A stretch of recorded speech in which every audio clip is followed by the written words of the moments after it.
I thought my marriage was unbreakable until an unexpected phone call revealed the dark secret my wife had kept hidden after 25 years together.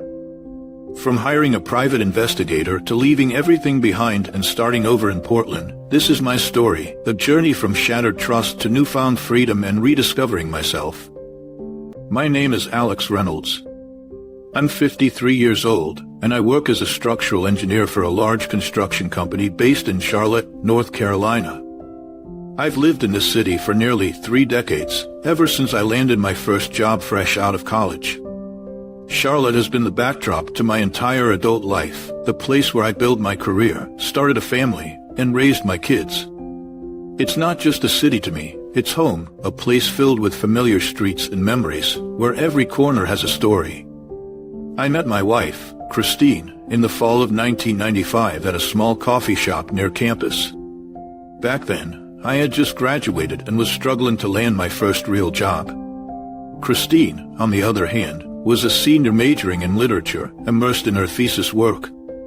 I remember seeing her sitting by the window, her brown hair falling softly over her shoulder as she turned the pages of a thick novel. We struck up a conversation about the book she was reading, a light-hearted debate that turned into an hours-long talk. It was one of those moments that felt like fate. We connected instantly, as if we'd known each other forever. We got married in the summer of 1998. It was a simple wedding, but full of laughter and joy.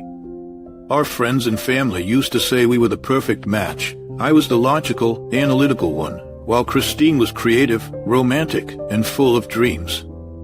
After our wedding, Christine decided to put her passion for writing on hold to focus on our family. She became a high school English teacher, and although I knew it was a sacrifice for her, she never once complained. She poured her heart into our home and into raising our children, Haley and Jenna. When our daughters were born, everything changed. Life became a blur of sleepless nights, school runs, and countless soccer games. Christine was an incredible mother. She was patient, loving, and always knew how to make our home feel warm and inviting. She spent hours reading with the girls, sharing her love for literature and storytelling. Haley, now a junior at Columbia University, is studying psychology, while Jenna, her younger sister, is a sophomore at Boston University, majoring in economics. As the girls grew up and headed off to college, I looked forward to having more time to spend with Christine. We'd often talked about traveling once the kids were out of the house, maybe exploring the coastlines of New England or visiting the national parks we always dreamed of seeing. I pictured us walking along the beach, hand in hand, reminiscing about our early years together, free from the daily stresses of work and parenting. It was supposed to be our time, a new chapter just for us. But reality turned out to be very different from what I had envisioned. Around this time, Christine started joining a local writing group. It was something she'd always wanted to do, and I couldn't have been happier for her. I knew how much she missed writing and saw it as a chance for her to reconnect with that part of herself. After all, we had shared 25 years together, faced countless ups and downs, and built a life based on trust and mutual respect. I had no reason to doubt her. I believed this writing group was just a harmless hobby, a way for her to find joy outside of the classroom. At first, everything seemed fine. Christine was excited about the group meetings and often came home full of energy, talking about the people she met and the new ideas they discussed. But slowly, things began to change. The meetings started to run late. Sometimes she wouldn't get home until after midnight, with vague explanations about why she was out so late. The group just had so many ideas tonight, she'd say, or we lost track of time discussing our writing projects. I wanted to believe her, so I pushed aside the small pangs of unease that crept into my mind. Over time, though, it became impossible to ignore the changes. Christine started being more secretive, clutching her phone tightly, smiling at messages she didn't want to show me. There were whispered phone calls in the other room, and when I asked about her writing, she brushed me off with short, evasive answers.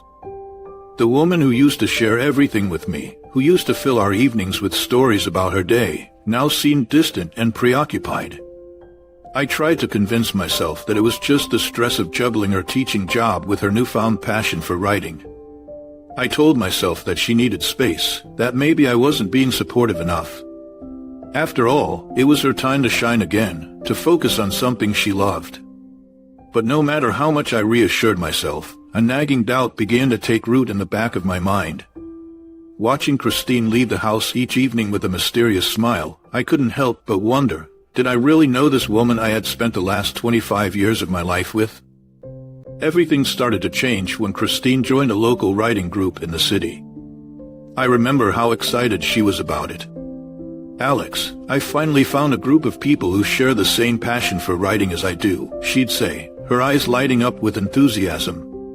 It was the first time in years I had seen that spark in her eyes, a reminder of the woman I met back in college. She used to dream about writing her own novels, but life, family, and responsibilities had taken precedence. I was genuinely happy for her. After all these years of sacrificing her dreams for our family, this was finally her time to reclaim a part of herself. I encouraged her to go, even on the nights when I wished she'd stay home and watch a movie with me. "You need this, Christine," I'd say, giving her a kiss before she left. I wanted her to be happy, to find fulfillment beyond the roles of wife and mother. We were empty nesters now, with both Haley and Jenna away at college, and I figured this was a good opportunity for her to rediscover old passions. I trusted her completely. We had been through so much together, and she had never given me a reason to doubt her. At first, it was great. Christine seemed happier, lighter, like a weight had been lifted off her shoulders.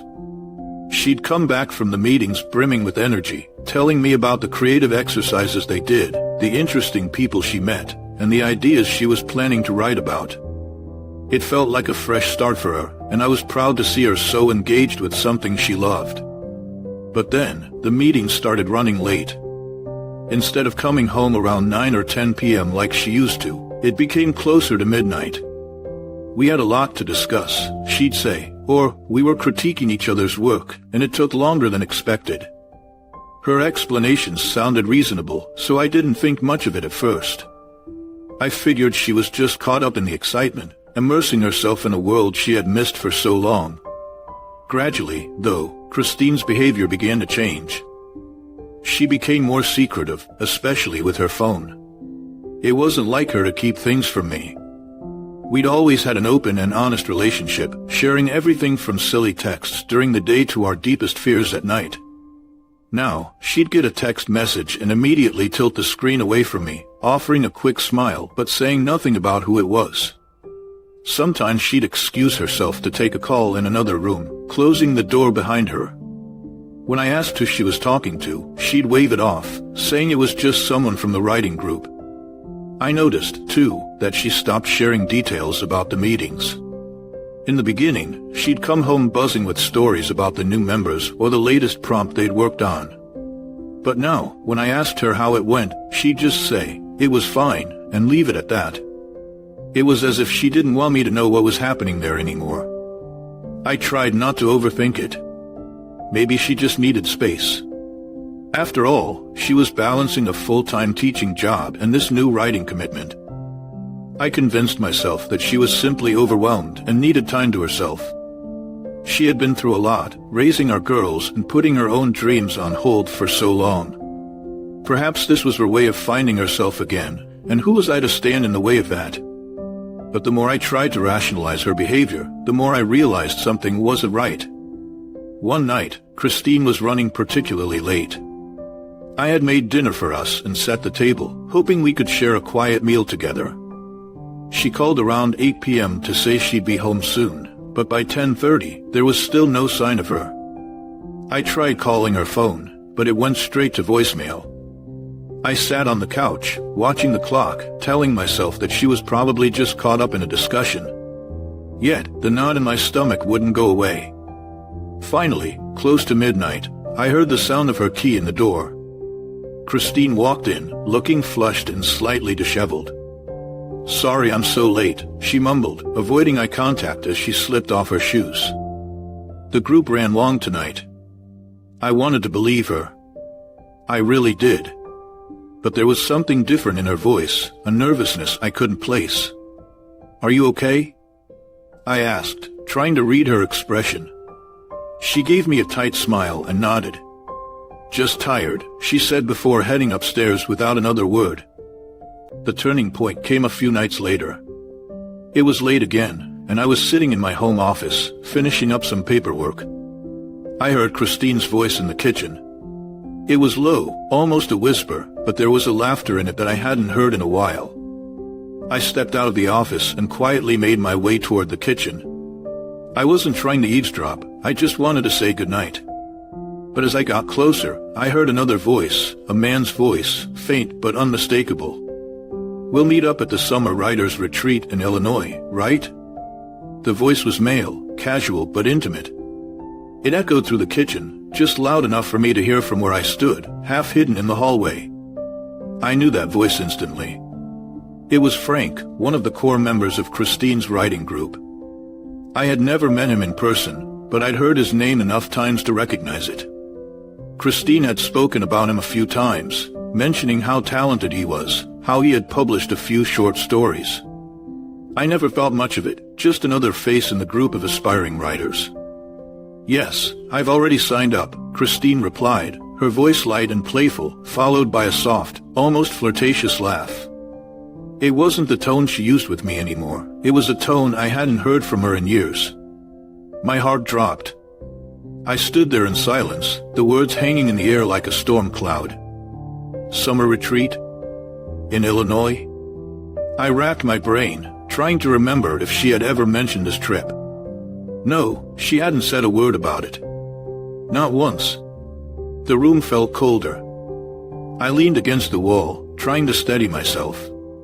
Christine was still talking, but her voice had turned softer, and I couldn't make out the rest of the conversation.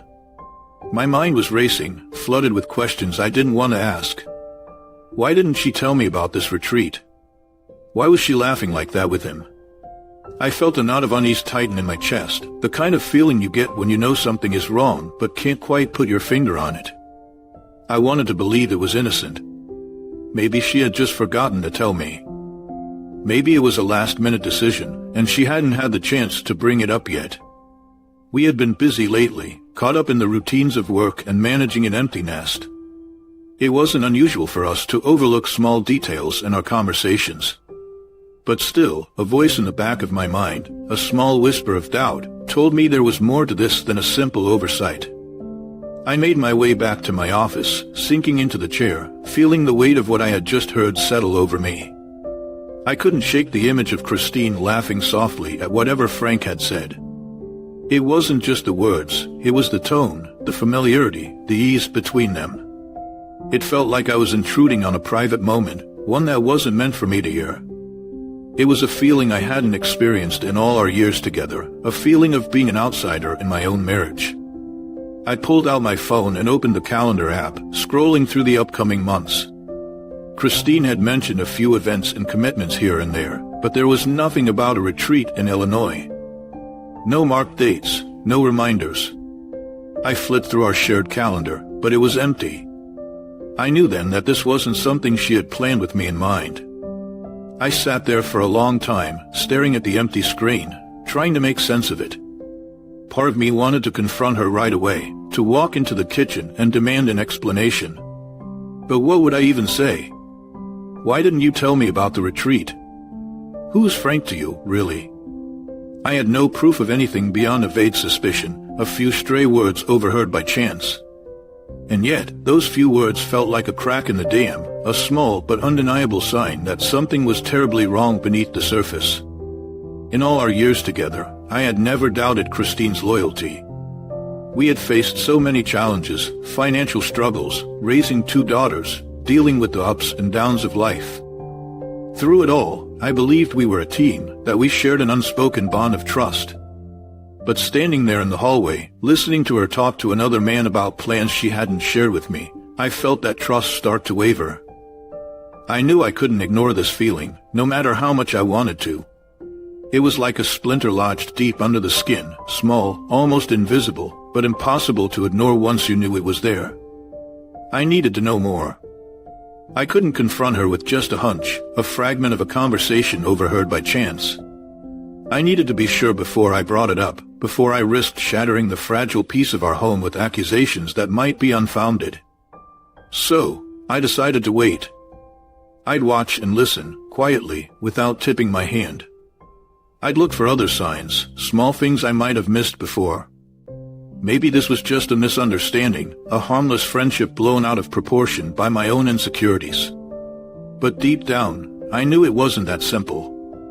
There was a nagging voice inside me, a primal instinct that whispered, "Pay attention. Something is not right." In that moment, I realized something I never thought I'd have to face. For the first time in 25 years, I was starting to question my wife's loyalty. And it was a thought that terrified me to my core.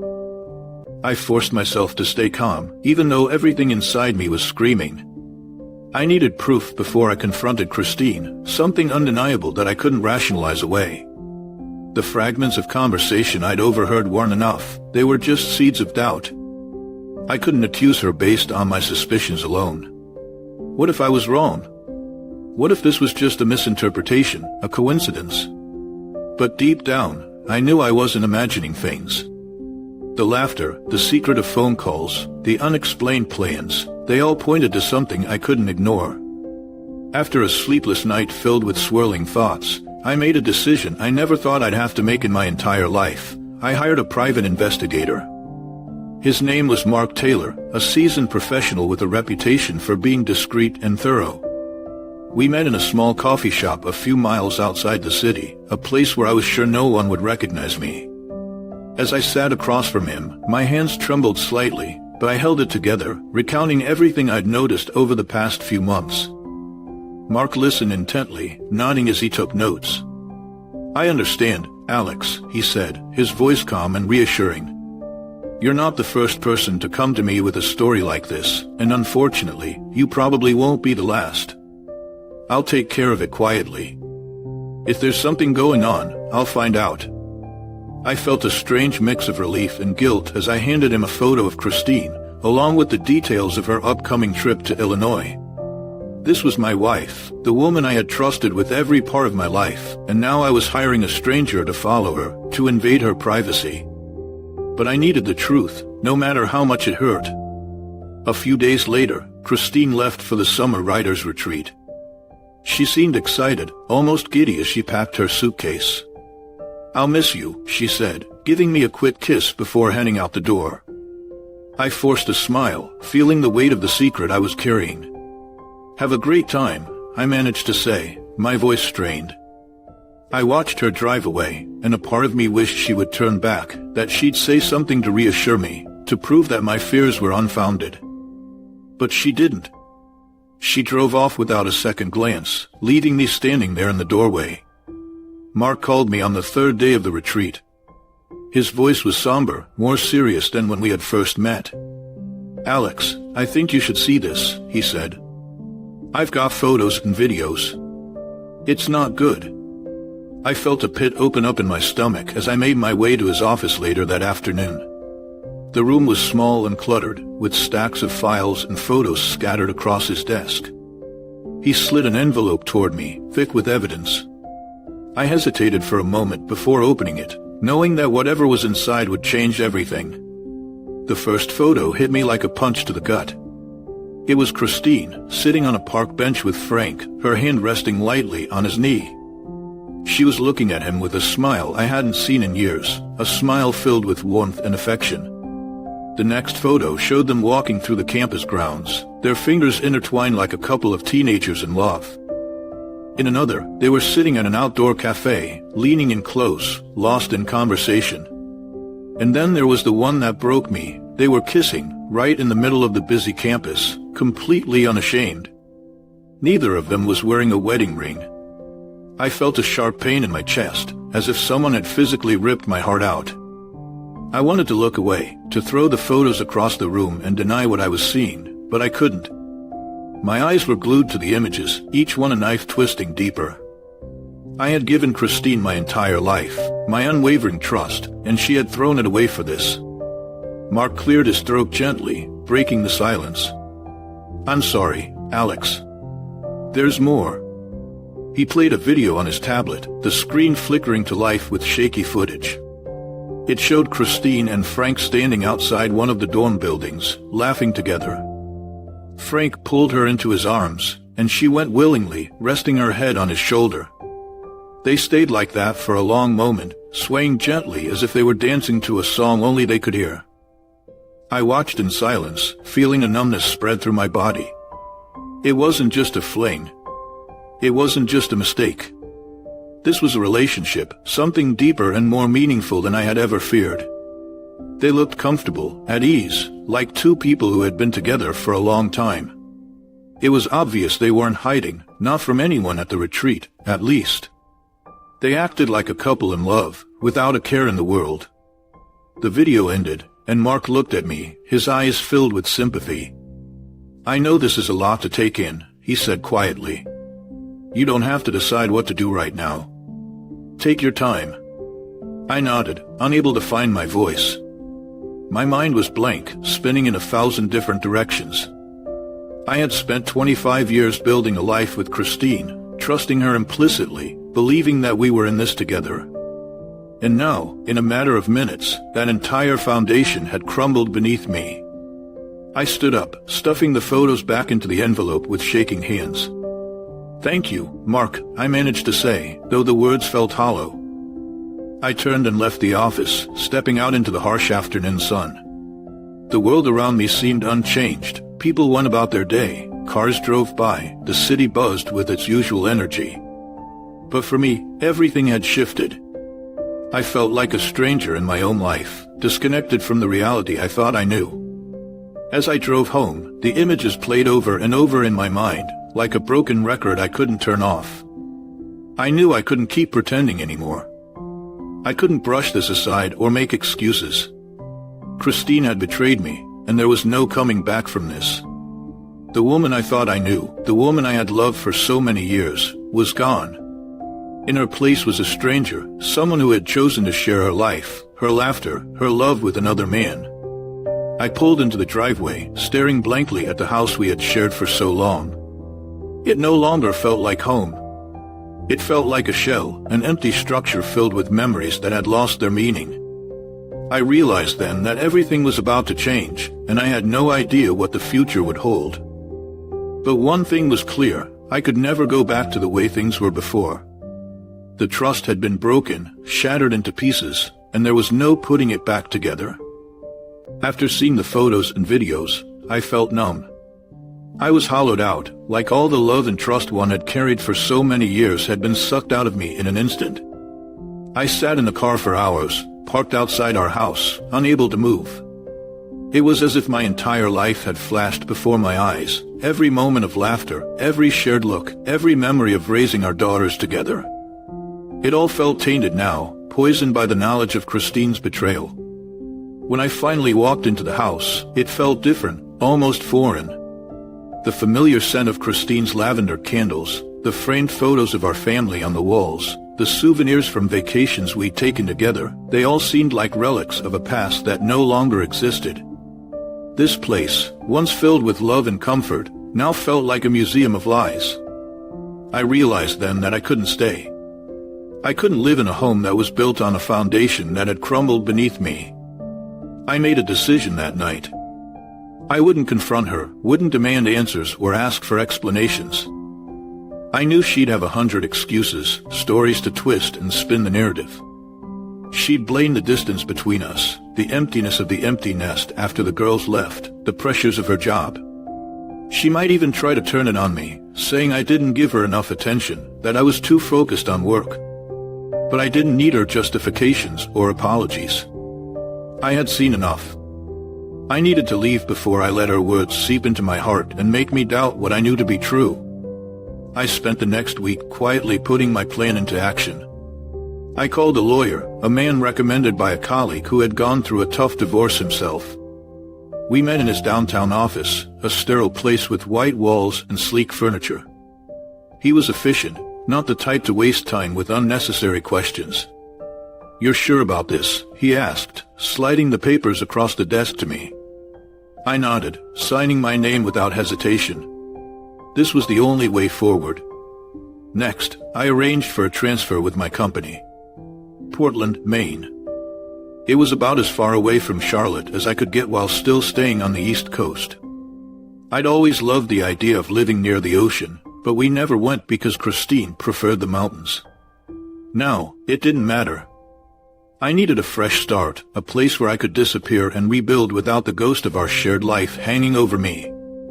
I started packing my things slowly, methodically, careful not to arouse Christine's suspicion. I took only what was mine, my clothes, my books, a few personal items.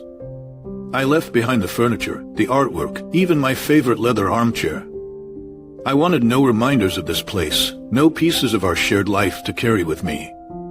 I transferred the deed of the house into Christine's name, a silent acknowledgement that this was her space now. She could have it. I didn't want anything to do with it anymore. The hardest part was deciding what to do about our daughters. Haley and Jenna had been my rock through everything, the brightest parts of my life. I knew this news would devastate them, and the thought of breaking their hearts tore me apart. I decided to tell them in person, taking a flight up to New York first to see Haley, and then a quick trip to Boston to meet Jenna. We sat together in small cafes, the noise of the city buzzing around us as I laid out the truth, as gently as I could. Haley's reaction was immediate. Her face crumpled, and she covered her mouth with her hands, tears spilling down her cheeks. "Dad, how could she do this?" she whispered, her voice cracking with pain. I reached across the table, taking her hand in mine, feeling her trembling. I wanted to tell her it would be okay, that we'd get through this, but the words felt empty. I just squeezed her hand, letting her cry. Jenna, always the more stoic of the two, sat quietly for a long time, her eyes fixed on the table. When she finally spoke, her voice was steady but filled with sadness. "You're really leaving, aren't you?" she asked. I nodded. "Yeah, sweetheart. I can't stay. Not after this." She nodded in return, then stood up and wrapped her arms around me, holding me tightly. "We'll come visit you," she said into my shoulder. "Wherever you go, we'll be there." It was a small comfort, but it was enough. I knew I wasn't losing them. They were my family, the real family I had left, and they understood why I needed to go. Back home, I prepared the final pieces. I left the house in perfect order, almost as if I was just stepping out for a quick errand. I didn't want it to look like an escape. I set the table with a simple white envelope in the center, sealed with Christine's name written on it in my handwriting. Inside, I included the divorce papers, already signed by me, and a small stack of photos, the evidence Mark had given me, the undeniable proof of her affair. I knew it was harsh, but I needed her to see the reality of what she'd done. The letter I wrote was short, just a few lines. I had no desire to pour my heart out or give her the satisfaction of seeing my pain. It read, "Christine, this is the evidence of everything. I have nothing left to say. Alex." I placed the letter on the table and took one last look around the house. The sun was setting, casting a warm, golden light through the windows, making the place look deceptively peaceful. I closed the door behind me, feeling a strange mix of sadness and relief. It was the end of something, a chapter one had never imagined would end like this. But it was also the beginning of something new, even if I didn't know yet what that new life would look like. I got into my car and drove away without looking back, the road stretching out before me like a blank page, waiting to be written. For the first time in a long time, I felt a flicker of hope.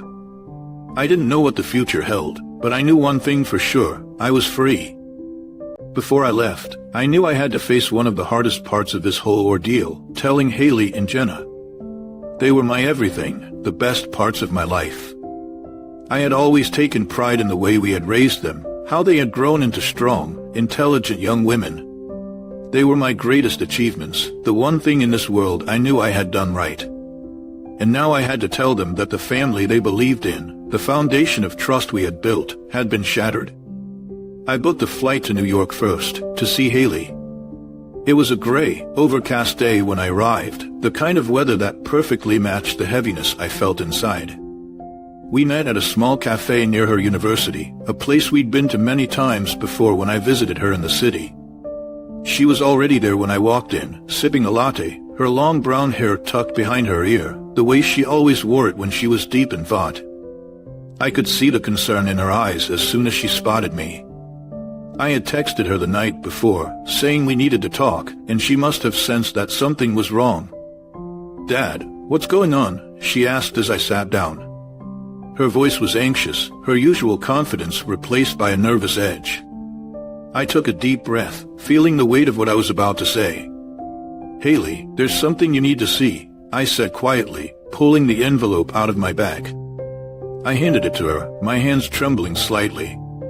She hesitated, looking at me as if searching for some clue, some hint that this wasn't as bad as it seemed. When she opened the envelope and saw the photos, her face fell. It was as if I could see her heart breaking in real time. She flipped through them slowly, her eyes filling with tears. "Dad, what is this?" she whispered, her voice cracking. "This can't be real. This can't be happening." "I'm sorry, sweetheart," I said, my voice barely above a whisper. "I wish it wasn't true. But it is." The tears spilled over, running down her cheeks. She wiped them away angrily, as if she could erase the pain along with them. "I can't believe she did this," Haley muttered, shaking her head. "How could she? After everything?" She looked at me, and I saw something in her eyes that broke my heart even more, a mixture of betrayal and disillusionment.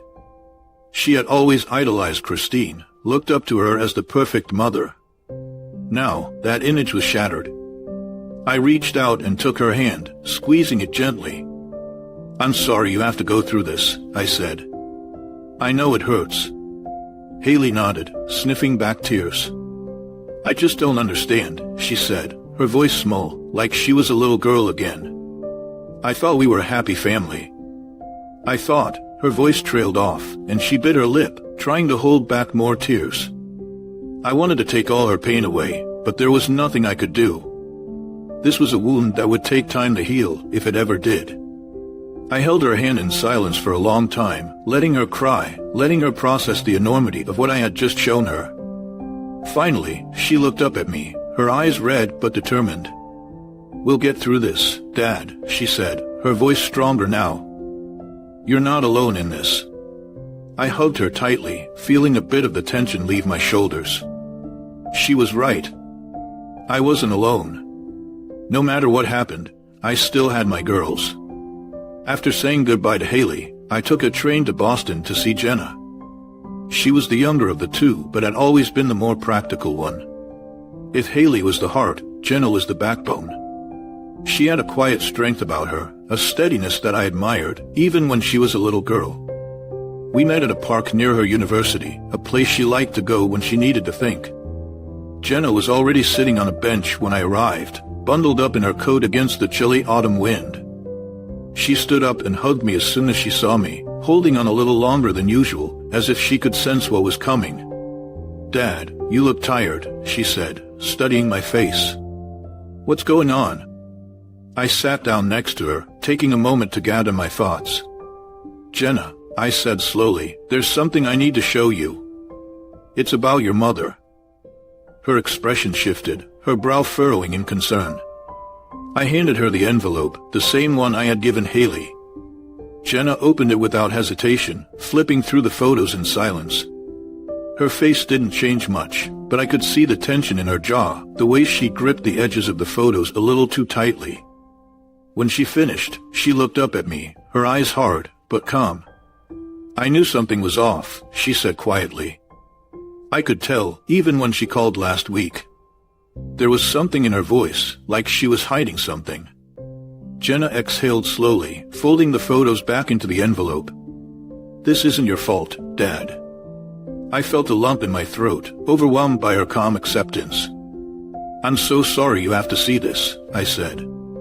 "I never wanted you or your sister to go through something like this." Jenna shook her head and leaned in, hugging me tightly. "We'll be okay," she whispered. "You'll be okay. Haley and we're here for you. We'll get through this together." For the first time in weeks, I felt a flicker of relief. Jenna's embrace was strong, her words steady and reassuring. I realized then that I wasn't as lost as I thought. I still had my daughters. They were the constants in my life, the unwavering love that wouldn't falter, no matter what happened between me and Christine. We sat there for a while, watching the leaves fall from the trees, carried away by the wind. It felt like a symbolic ending, the last remnants of a season we had once cherished, drifting away to make room for something new. I knew it would take time for the pain to fade, for the anger and betrayal to subside. But at that moment, sitting there with Jenna, I felt a small sense of hope. I might be walking away from the life I once knew, but I wasn't walking away alone. Christine came home from the writer's retreat on a Monday afternoon. It was a bright, sunny day, the kind that usually lifts her spirits, but today the sunlight streaming through the windows felt harsh and unforgiving. The house was eerily quiet, and as she stepped inside, she immediately sensed something was wrong. My car wasn't in the driveway, the coat I usually left hanging by the door was gone, and the place felt emptier, as if it had been stripped of life. Her eyes landed on the dining table, where I had left everything, the envelope with the photos, the signed divorce papers, and the short, curt letter I'd written. For a long moment, she just stood there, staring at the pile as if it might disappear if she blinked hard enough. I imagined her opening the envelope, her face shifting from confusion to shock as she realized what it contained. The silence of the house was broken only by the sound of her sobbing, the kind of deep, raw cries that you can only make when your world has just come crashing down. She must have called me a dozen times within the first hour. My phone vibrated nonstop in my pocket, each missed call like a distant echo of the life we once had. I was sitting in a hotel room miles away by then, staring out the window at the busy city streets below. I couldn't bring myself to answer, not yet. I needed time, space, a moment to breathe without her voice filling my head with explanations and excuses. But Christine was relentless. The calls kept coming, interspersed with text messages that ranged from desperate pleas to angry demands. "Alex, please pick up. We need to talk." Then another, "How could you do this without even talking to me first?" And then, finally, "You owe me an explanation." I almost laughed at that one, the irony of it hitting me like a slap in the face. I owe her an explanation. After everything, it was almost absurd. Eventually, I answered. It was late, the city outside was quiet, and I was sitting in the dark with only the faint glow of the streetlights filtering through the curtains. "Alex," she said, her voice thick with tears. "You finally picked up." I didn't say anything at first, just listened to her breathing on the other end of the line. It was uneven, shaky, the way she used to sound when we'd have a big argument and she was trying to hold back her sobs. But this time, I felt nothing. No urge to comfort her, no need to fix it. Just an empty, cold resolve. "Why, Christine?" I finally asked. My voice came out flat, devoid of any emotion. "Why did you do it?" She broke down completely then, the sobs coming in waves. "Alex, I'm so sorry," she cried. "I was weak. It was just a moment of weakness, I swear. I never meant to hurt you like this." I closed my eyes, pressing the phone harder against my ear as if it could somehow make her words make sense. "A moment of weakness?" I repeated. "Is that what you're calling it?" It looked like more than a moment, Christine. It looked like a relationship. There was a beat of silence, and I could almost hear her struggling to find the right words. "It wasn't like that," she insisted, her voice rising in desperation. "I needed something, Alex. I felt so lost, so disconnected from everything. The writing group, Frank, it just happened. I was trying to find inspiration, trying to feel something again." "Inspiration?" I snapped, unable to hold back the bitterness in my voice. "You found inspiration in another man's arms?" "You don't understand," she said, and now there was a hint of frustration creeping in. "I've been feeling so empty, so unfulfilled. The girls are gone, and you've been so busy with work. I felt like I was invisible, like I didn't matter anymore. And that's my fault?" I asked, my voice cold. "Is that why you're blaming me now?" "Because I was working to support us, to make sure we could live the life we wanted. Because I trusted you." She started to say something, but I cut her off. "Don't," I said sharply. "Don't turn this around on me. I gave you everything, Christine. I loved you for 25 years, trusted you completely. I never once doubted you, even when things got hard. And this is how you repay me?" Her sobs grew louder, more frantic. "I know I messed up, Alex. I know I ruined everything. But please, can't we just talk about this? We can go to therapy, we can try to fix it. I'll do whatever it takes. Just come home, please." I took a deep breath, trying to steady the storm of emotions swirling inside me. I could hear the genuine pain in her voice, and for a brief second, I almost wavered. I thought of all the good times, the laughter we shared, the love we once had. But then I remembered the photos, the way she had looked at Frank, the ease and comfort between them. It was a different kind of love, a kind she hadn't shown me in years. And I realized then that even if I went back, even if we tried to rebuild, it would never be the same. The trust was gone, shattered into pieces that could never be put back together.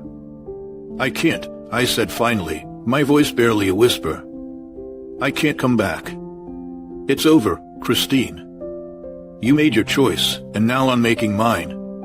"Alex, please," she begged, but her voice sounded distant now, like it was coming from the other side of a canyon I could never cross. "Don't do this. Don't leave me."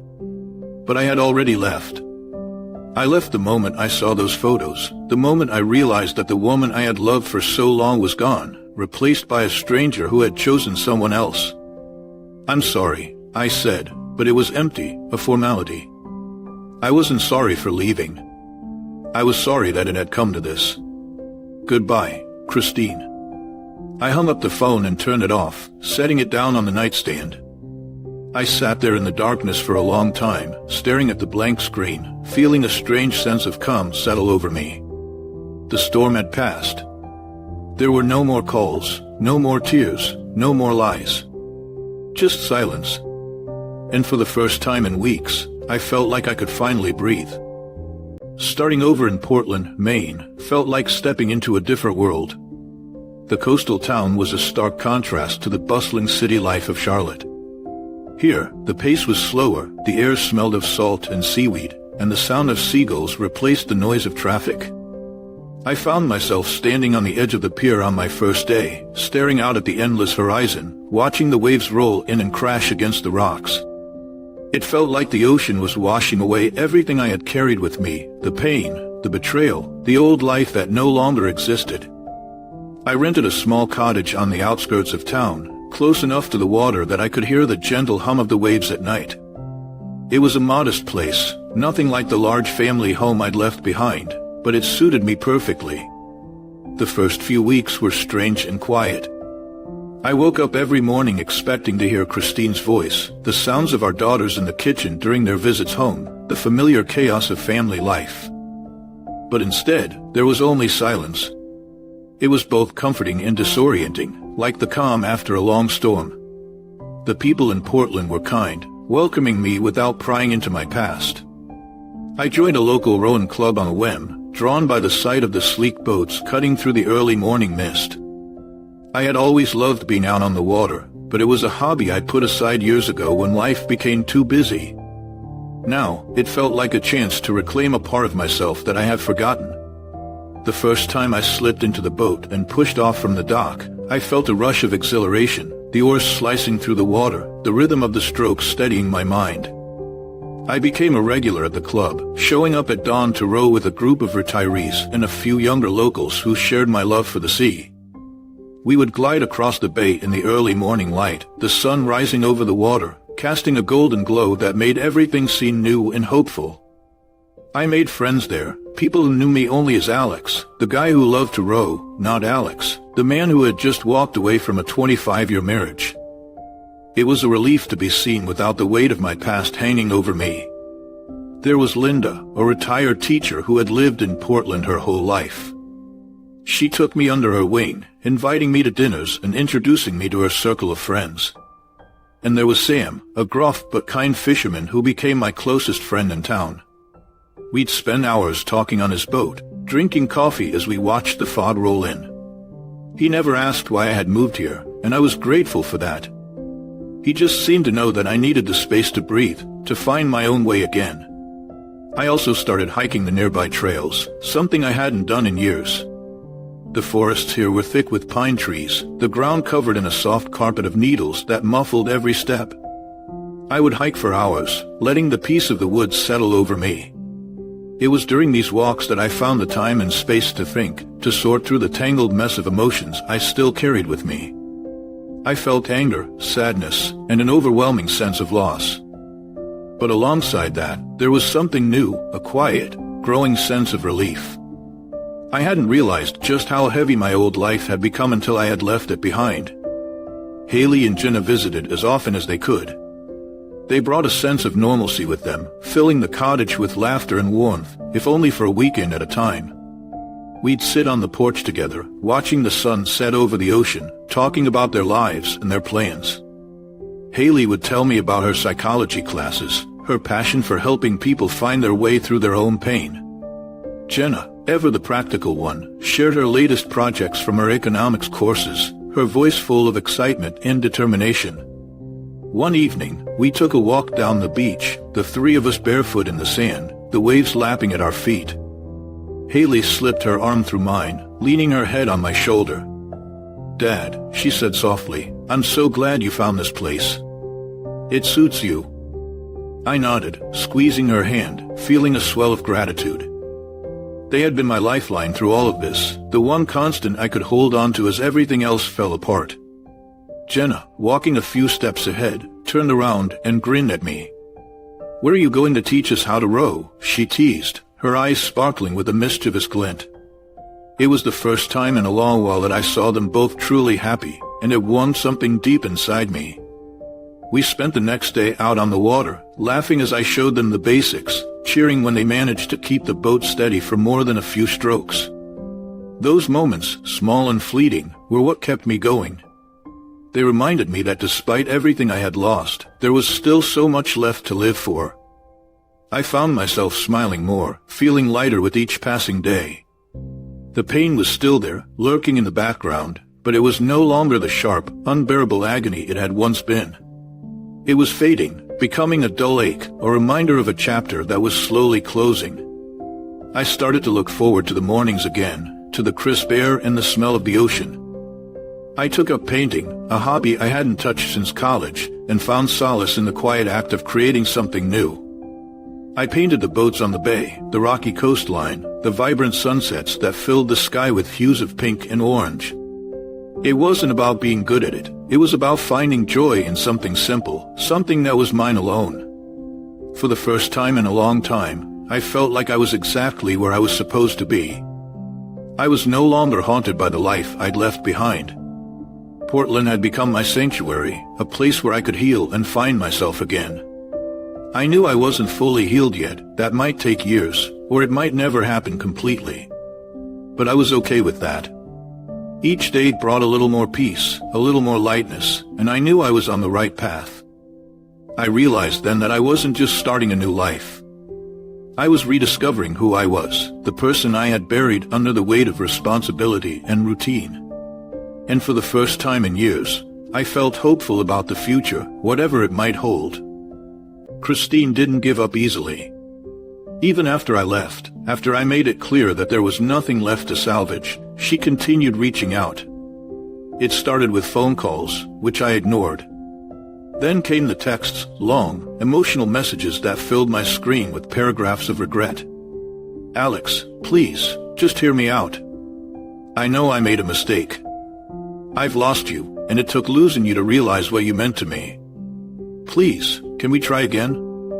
The words were filled with desperation, but reading them, I felt only a hollow emptiness. In the past, a message like that might have moved me. I might have softened, remembered the good times, the laughter we once shared, and considered giving her another chance. But now, those memories felt distant, like they belonged to another life entirely. I couldn't bring myself to respond. I had given her every opportunity to come clean before, to tell me the truth, to make things right when there was still a chance. She had chosen silence then, and now it was my turn. The texts kept coming, filled with apologies and pleas, cycling through sadness, anger, and finally, resignation. "You've changed, Alex. This isn't the man I married.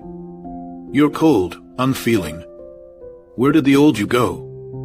I almost laughed when I read that one. The old me was buried under years of sacrifice, of putting her needs and dreams above my own, of giving and giving until there was nothing left. And when I needed her the most, when I needed her loyalty, she had turned away. Christine's messages slowly shifted from sorrow to self-pity, and finally, to bitterness. "You're just going to throw it all away? Everything we built together? How can you do this without even talking to me?" But I knew the truth. It wasn't the loss of me that she mourned, it was the loss of the life I had built for her, the comfort and security I provided. She missed the stability, the unwavering support, the man who had always been there to pick up the pieces when things fell apart. It wasn't remorse for her actions, it was regret for the consequences she now faced. I blocked her number eventually. It wasn't an easy decision, but I needed space. I needed to cut the final thread that still tied me to that old life. I could see clearly now that her regret was not about losing me as a person. It was about losing the role I played in her life, the safety net she no longer had. That realization brought a sense of closure I hadn't expected. It wasn't my failure, it was her choice. One warm summer afternoon, I found myself on the deck of a small sailboat I had bought secondhand from a retired sailor in town. I'd always dreamed of owning a boat, but it was one of those dreams that got pushed aside, buried under the demands of work and family. Now, with no one to answer to, I had finally taken the plunge. The boat wasn't fancy, but it was mine, and I loved it.